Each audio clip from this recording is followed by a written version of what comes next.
bonus de l'émission et la suite de l'interview, toujours en présence de Charles Dallara pour la question cash. Alors finalement, au-delà de vos fonctions d'élu stéphanois, j'aimerais plutôt m'adresser aux professionnels de l'immobilier que vous avez toujours été pour savoir ce que lui pense de l'attractivité du quartier Credrock.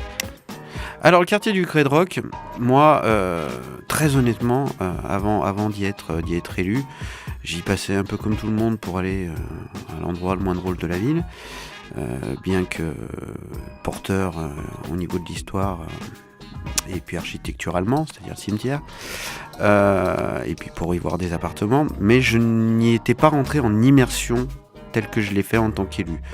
J'y ai fait beaucoup de balades entre guillemets urbaines aux côtés des habitants et j'ai découvert des habitants et des associations et j'ai découvert un quartier merveilleux.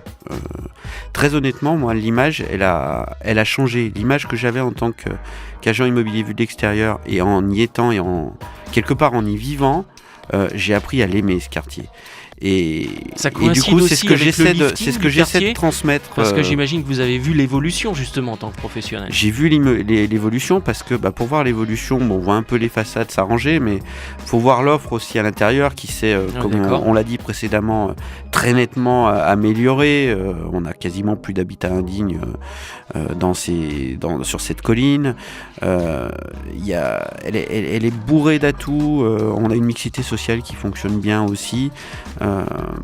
Mais encore faut-il y aller pour s'en rendre compte. Alors justement, pour le professionnel, qu'est-ce qu'il reste à faire ? Ce qui reste à faire, c'est la fameuse balade du dimanche, où pendant des vacances, on voit pas grand monde se balader sur le Credrock.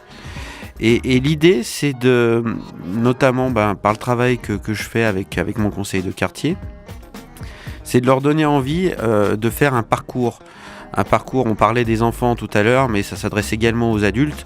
Plutôt que d'aller se promener dans les parcs, ou en plus d'aller se promener dans les parcs, parce qu'on peut aller se promener un peu partout à Saint-Étienne, mais c'est de venir dans ce quartier du Credrock pour un peu goûter cette vue magnifique qu'on peut avoir sur quasiment toutes les faces. Et puis toucher du doigt un peu cette part d'histoire.